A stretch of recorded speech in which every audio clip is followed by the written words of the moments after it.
What's going on, fam? This your main man, KC4L Wrestling Takes. Here to give you my honest thoughts about last night's Smackdown live from the crib. The homeboy, as you can see in the picture, has debuted. He is officially a part of the Judgment Day. That boy Jacob Fatu is here. We're going to break down a lot of things. I got to talk about Smackdown. I got to talk about the unfortunate garbage ratings for Dynamite. I know a lot of hardcore E-heads are extremely excited. I don't know why. You don't understand that this is a downverse for all of us. We're all losing. I don't care how you look at it. You may not like AEW, but we as wrestling fans are losing. If AEW goes out of business, we lose. I don't know why you clowns are excited. Don't make no sense to me, but it is what it is. But I'll talk about that. And I got to get on Triple H because apparently MVP has put him on the signpost. I'm going to have to go and find that. We'll find it when I can. But he put that man on the signpost for quote-unquote, you already know. I don't have to break it down. Shout out to the homie, G Nation. I don't be on social media like that. But when I get an opportunity, I pull up. And my man had tweeted me. And he tweeted at me to let me know what's going on. I seen the doggone response that people was asking MVP, how come the Hurt Business didn't come back together? Ladies and gentlemen, we're going to break it all down. I'm going to break it down. And Triple H think he's slick about quote-unquote having, what's my man, Mello win to advance to the money. But it don't mean nothing. We're going to break all that down. We're going to break it down. We're going to talk about the ratings. Going to talk about what I thought about the Smackdown live from the crib. We're breaking all that down right here at KC4L King Self for Life Wrestling Take. So, live from the crib. This fool said it was pulling up. Sold out arena. Right out here at the Allstate Arena. This clown pulls up. The fans out there went completely berserk. They went nuts. CM Punk this, CM Punk that. He addresses a whole lot of things. He gets on the mic. You know how CM Punk does. Every time they end the shot, he pulls up. This is his backyard. So, he's going on. He's rambling and rambling and rambling. Ladies and gentlemen, Paul Heyman comes out. And he comes, and a lot of people was like, uh-oh, this is a reunion. Is Paul Heyman and CM Punk get back together? That's basically what everybody was doing. Well, thinking. He asked the man politely if he would assist him because the new bloodline is not like the old regime that was controlled by Roman Reigns. This new bloodline that's in control by Soto, Tonga Leoya, and now Jacob Fatu later on is in control. Is out of control. They do what the heck they want when they want. It does not matter. They got the whole locker room on notice, just like the Wyatt Six. I'm trying to tell y'all, I thought the Wyatt Six were going to pull up because apparently commentator clowns, Wade Barrett and Corey Graves had two security clowns standing right next to him just in case them idiots decide to pull up and beat the snot out of everybody. It didn't work. Those clowns didn't pull up. But they just had him there just to be on the safe side. So he's basically pleading to that man. I need you. Paul Heyman has never looked this spooked. If you know Paul Heyman, he is one of the most grimiest GMs or general managers or whatever you want to call them. Mouthpieces, manager. He's one of the grimiest, one of the most evilest clowns on the planet. When he is spooked, you know you're doing right. The best thing about WWE right now, hands down, is Solo and the Bloodline. And they just got better with Jacob Fatu. That is one major positive I can take away from WWE right now. Now, he asked him, he told him, would he align himself with him? And if not, could he please get the Smurf out of the doggone arena? Leave the premises because these clowns don't play. They do not play. You hear me? They don't play.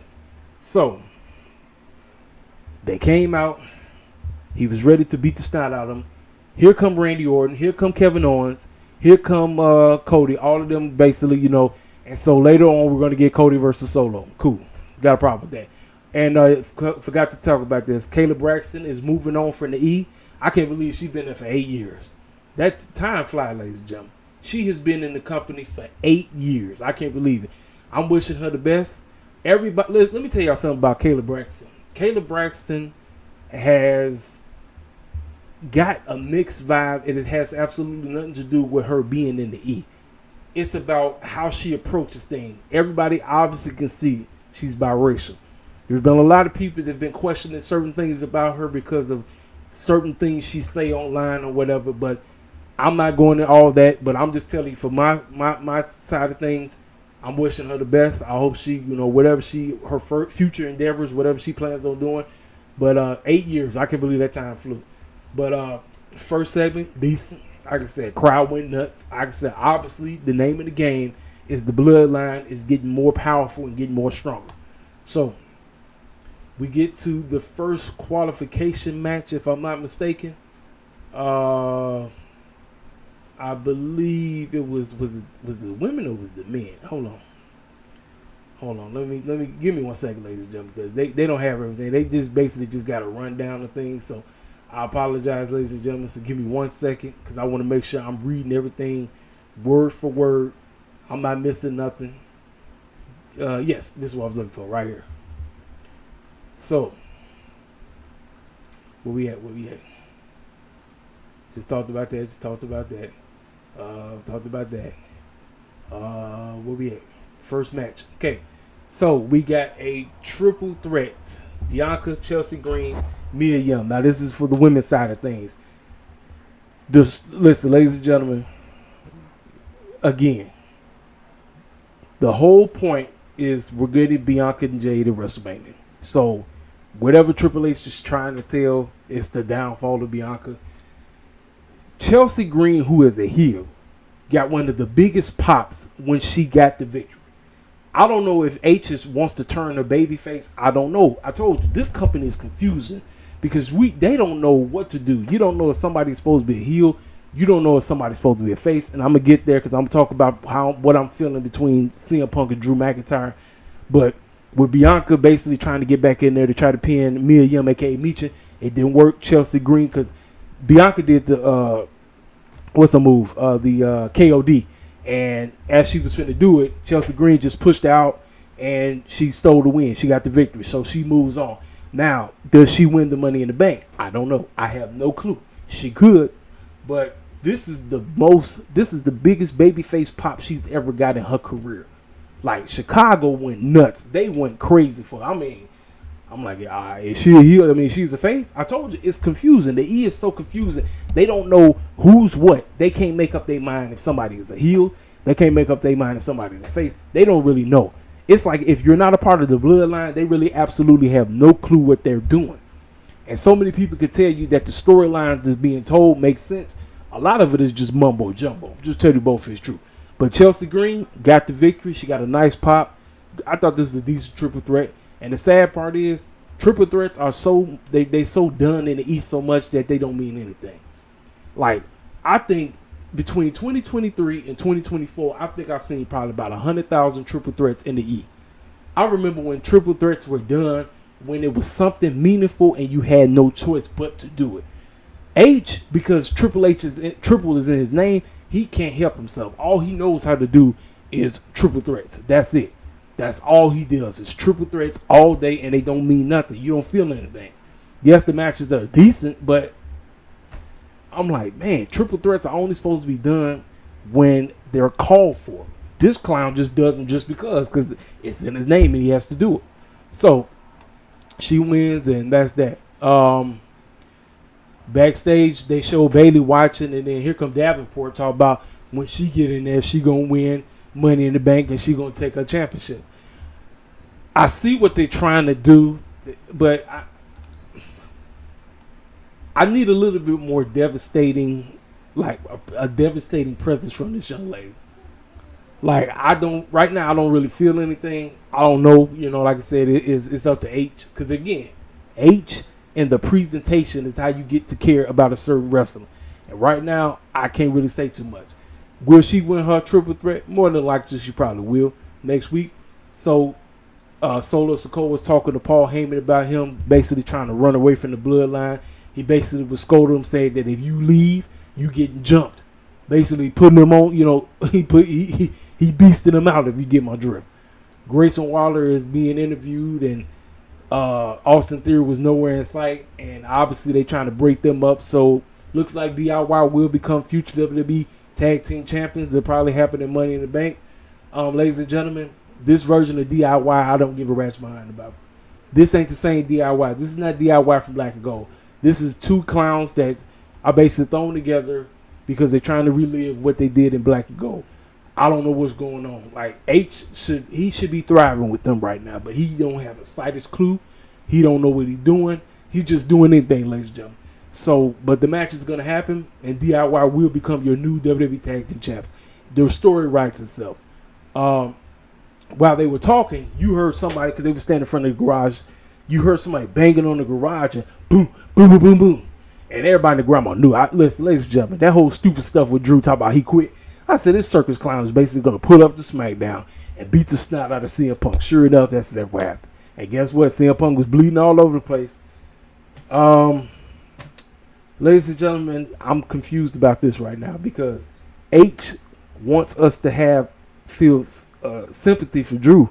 Yet Drew's the heel, correct? But then you want us to have sympathy for CM Punk, but he's the heel. We don't know which way Triple H is going right now. And that's the confusing part about this whole thing. Who the clown am I supposed to root for? Am I supposed to root for CM Punk? Or am I supposed to root for Drew? Make it make sense, man. I can't do nothing.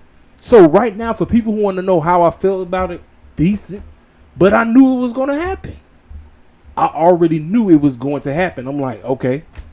Yeah, he pulled up. He beat the brakes off of him. And now this basically writes CM Punk off TV more than likely to Summer Joke. That's when he'll pull back up and they'll have their matchup at Summer Joke. But for people who thought I was finna go nuts and go crazy about it, no, because I knew it was going to happen. You see, I'm always looking for something that I don't expect to see. And when you constantly do stuff that's so predictable, you just say, you know what, screw it. You know, and I know a lot of people are upset because they thought I was going to be all over this. They thought I was going to enjoy. No, because again, I can't root for Drew and I can't root for CM Punk. I can't root for neither one of these goofs. I cannot. So I'm really going to watch this matchup and have no emotion whatsoever. The emotion from the match is to get me to be emotionally invested in either one or the other. And I'm not emotionally invested in neither one of these goofs. None. So I'm like, it is what it is, man. The right call happened at doggone Clash at the Castle, but everything else so far, I really don't give a rat's behind about. I genuinely don't. The right call happened at Clash at the Castle. CM Punk screwing Drew was the right call. But moving forward, I don't know. And another thing, too. Do we trust CM Punk getting back in that ring? Because I forgot to say this. Soto said me and my squad could come up there and permanently make sure that your butt ain't never cleared to wrestle again. Ladies and gentlemen, do y'all understand? This is the same CM Punk who constantly keeps getting hurt every time he gets back in the ring. And I don't know how many times I have to keep trying to pray that this fool don't get injured. Every time. I don't know what it is. He gets in there, something. I don't know what. So this is another reason why I can't really get fully invested, because I don't know how well this dude is going to do when he gets back in there. Drew, the move that Drew did to where the fool tore his pec wasn't even really that hard. So I got to trust this guy who is so injury prone that when he get back in there, he ain't gonna get hurt again. I don't know. That's why I say, man, injuries, old age and injuries have killed pro wrestling. They have killed it.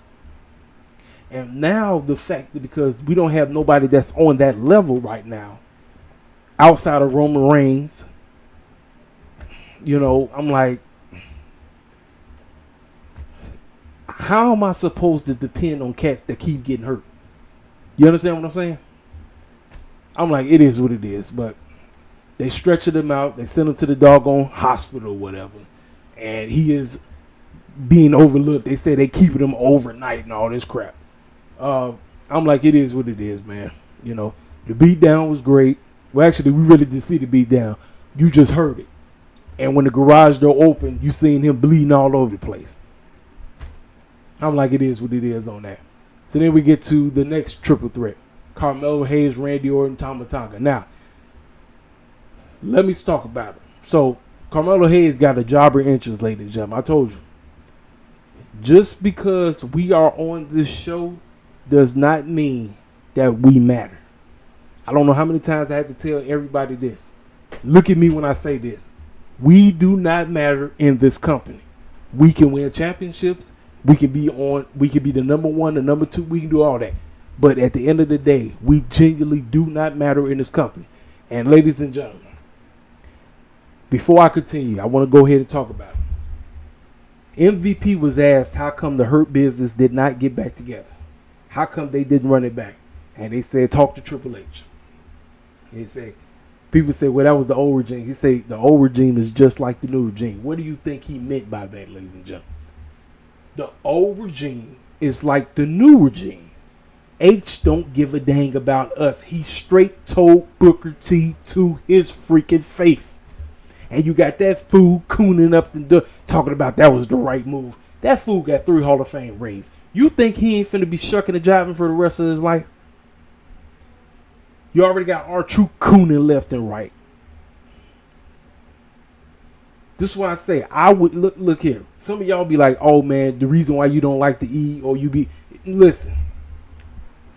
I respect H for his wrestling mindset and his booking tactics because he does know how to tell stories. However, the man is a white supremacist through and through. I don't give a dang what nobody has to say.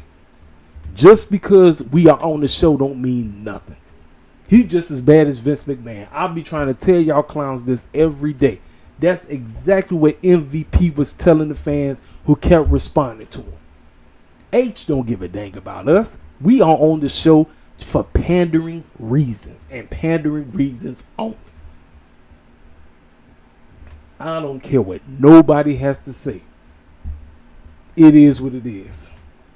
Melo won, quote unquote, stealing it because Randy Orton was going to beat Tama Tonga. And Melo just popped up in there, got the upset victory. And after the match, Randy Orton basically greeted him and said, yeah, I would have did the same thing because he was pointing at his head, said smart move. Like, yeah, because back in the day, Orton would have did the same exact thing. But I'm trying to tell you, pandering is all we on the show for. We don't matter. I'm trying to tell y'all every day. We don't matter. We just there to be there. And the coons and the bedwinches that love this product have been brainwashed. Shout out to my boy once again, G Nation, for saying the Wakanda Negroes. I'm not going to say what he said. I'm just telling what I said. He called them the Wakanda Negroes. You fill in the blank on what he really meant. The Wakanda Negroes are in love with this product. H don't give a dang about us. MVP tried to tell you. Because again, the Hurt Business was a group of black men who dressed and did business and didn't matter who was in their way. They handled their business and they wasn't cooning about it. They had the potential of being the black evolution. But H and Vince McMahon said, heck to the freaking no. I need my guys acting like R-Truth. I need my guys acting like New Day and them. Cooning all day. Bug dancing. Shucking and jiving. That's why I said I would never. Don't ask me. Anytime somebody nope. Never. You got the wrong one. And if anybody start telling me, well, Tony Khan, look, I'm on that fool's helmet right now because, ladies and gentlemen, there's a possibility that my man Swerve could lose the championship at Forbidden Door. And if he loses it, I'll just say this. Once again, North American wrestling promotions really don't know how to book us, period. They don't. Because they need somebody in the office that can relate and it can help them tell our stories. Instead of cosplaying and acting like they know because they don't know. They truly don't know. And then for people who talk about what's going on in TNA land, listen, Moose is a company man. The reason why Moose is able to be in that position he's in, because he sold out a long time ago. So I don't want to hear this about Moose's being, no, you can miss me with that bull jive. You can miss me. So I don't want to hear it.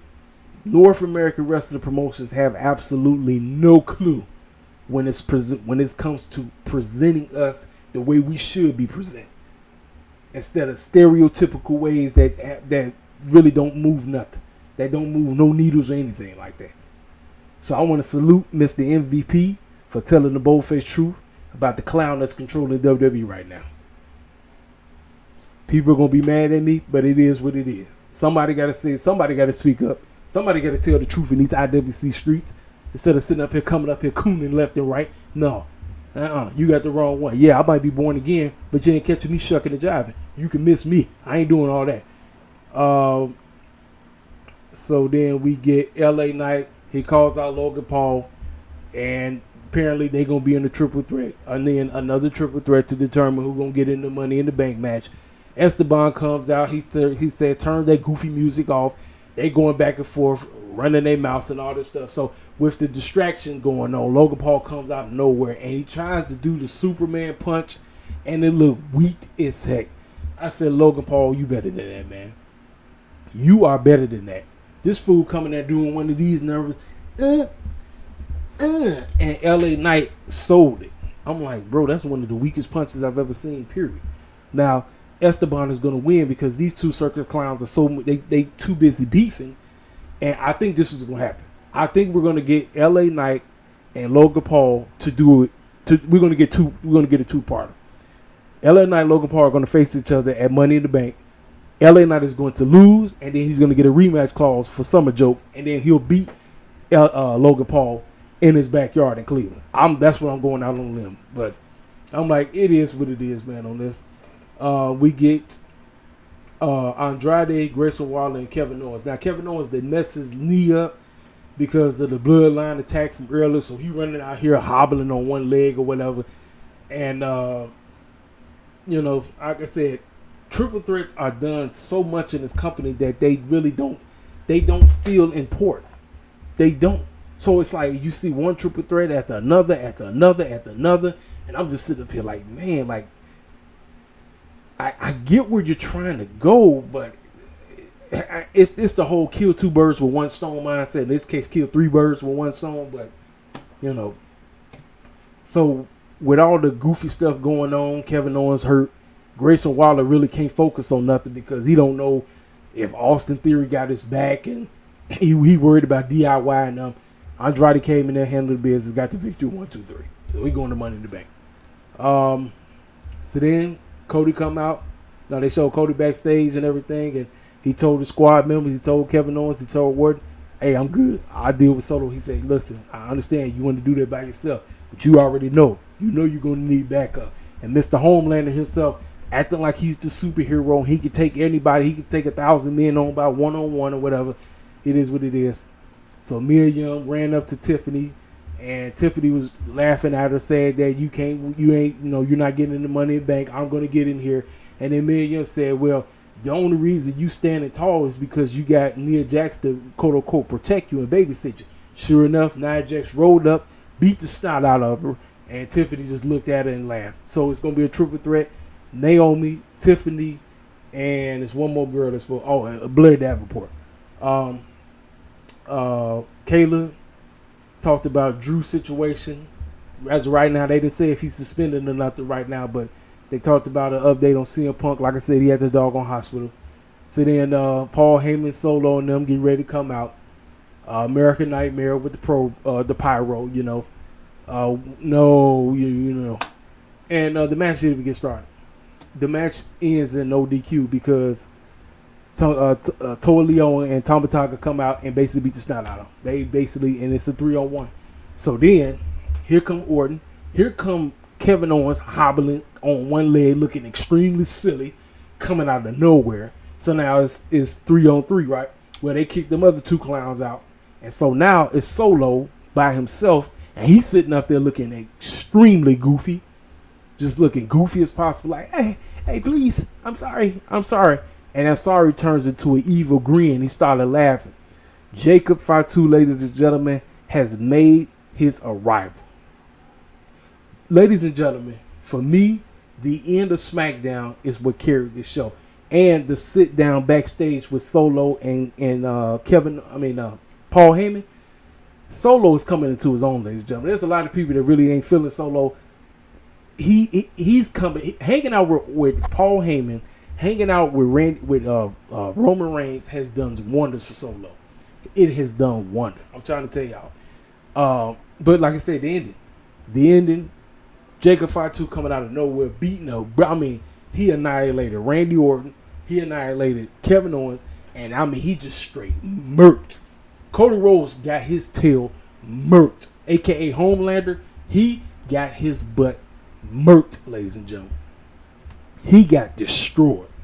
And I'm sitting up here like, man, this Jacob Fatu cat. Now, I did not watch him in the independent scene. But everybody told me this boy is, listen, them Samoans is crazy. Them Samoans, I don't know what it is. The wrestling juices is in their DNA when they come to this planet. Them boys is just good, man. They are, I don't know what it is. This man, he came in and he just straight murked everybody in that ring. And I'm telling you, the bloodline just getting even crazy. And apparently, from what I'm told, is more clowns to come. So we ain't seen nothing yet. We haven't. So I'm gonna say this. I thought this was a very good ending. The to be continued factor was fantastic, great. But everything in the middle for me was just there. I know some of y'all want me to be like, man, it's the great thing. Nope. I told you. Too many triple threats that's just there. And the CM Punk and Drew stuff, like I said, man, I can't root for either one because I don't know who's the heel, I don't know who's the face. One day Drew's the face, the next day he's the heel. One day CM Punk's the face, then he's the heel. Make up your mind which is which. I don't know. I'm just watching it. I'm like, it is what it is. CM Punk is out the door. He'll be back for Summer Joke, and that's that. So that's all I got for the SmackDown side of things. Now, let's go ahead and let's break down AEW's ratings. Let me see, because I'm pretty sure they got it up here. Look, give me 1 second before we close this video out. Because I saw that mess, and I was like, dang. Where is that? Because clowns love it. Clowns love it. Where is that? 502K tuned in. It's one of the lowest they've ever done. And I'm sitting up here saying to myself, you know what? The name of the game because see this is the excuse I keep hearing. Well, nobody's watching cable TV anymore. I keep hearing that all the time. That's the excuse that I keep hearing. I know you don't want to be like the E. I understand that. You're trying to be your own entity. How about you find a way to get people to gravitate to what you're doing? Because if you just putting on random matches that don't lead to nothing, storylines that's just whatever, and you just only trying to please the so-called small niche audience that you got a hold of, this is going to be the result. And I don't like this at all. If you are a fan of AEW, this should not, you shouldn't be happy about this. I don't care how hardcore of a fan that you are of this right here, you should not be happy about. Look at that. And NXT is thriving. 724. That's great. That's pathetic. I'm TK. I'm sitting up here and I'm asking myself this. What the clown am I doing? Why the clown am I okay with mediocre results? Now, I thought this Dynamite was solid. I thought it was decent. Yes, it was things on the show I didn't like. I'm not cool with the random matches. I want better storytelling. But for overall, I thought it was a solid show. Because again, AEW's bread and butter is they wrestling. That's that is, they stand on it. They plant the flag. They say what they always say, we're the best wrestling company in the world. We're the best wrestling, all this bull jive, whatever. I'm like, great. But can you get us to care why Wrestler A is going against Wrestler B? Can you wake us up and allow us to understand what you're trying to tell us? Not just coasting your way to a doggone pay-per-view, because we got the pay-per-view coming up next Sunday, Forbidden Door. Cat should be ecstatic. Right now, I'm at 30%. I'm sitting up here saying, like, you got to get people to care. This tells me right here, cats are starting to do just like me. Now listen, they don't talk about the DVD stuff. They don't tally that, because see, I watch it on DVD because I be out. Because I feel like, listen, personally for me, wrestling on TV is not important television anymore. I don't care how good Raw and SmackDown was this week. I don't care how decent Dynamite was.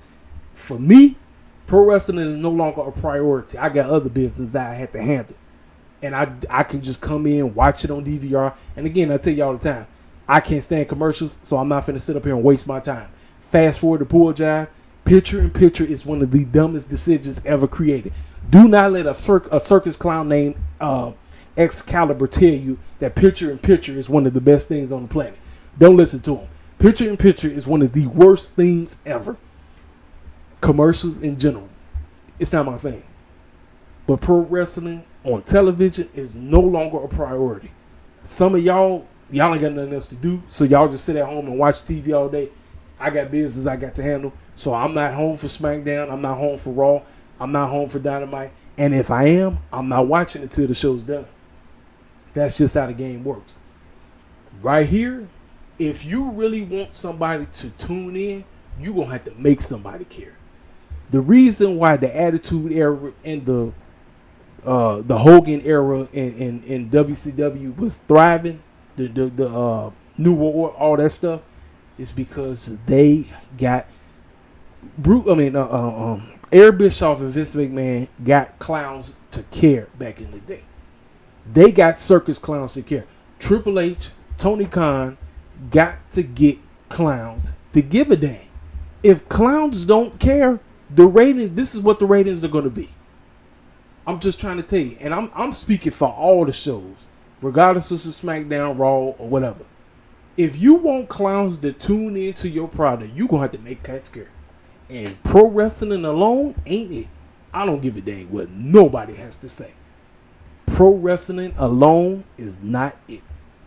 It's fine for the pay-per-view, but to get clowns to said pay-per-view, you got to make clowns want to tune in. And pro wrestling alone ain't it. That's fact. I don't care what AEW hardcore head has to say. It ain't it. Let them clowns tell you that it's all about the pro wrestling. Yep. And guess what? This is going to keep going down. And if it gets even worse, I don't know what to say. I don't know. Like I said, but I'm not like these idiots that want this company to die.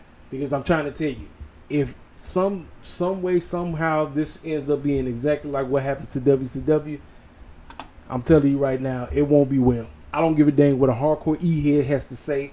They might try to throw a celebration or whatever, but it's no good. It's not good. It's not. Competition makes pro wrestling better.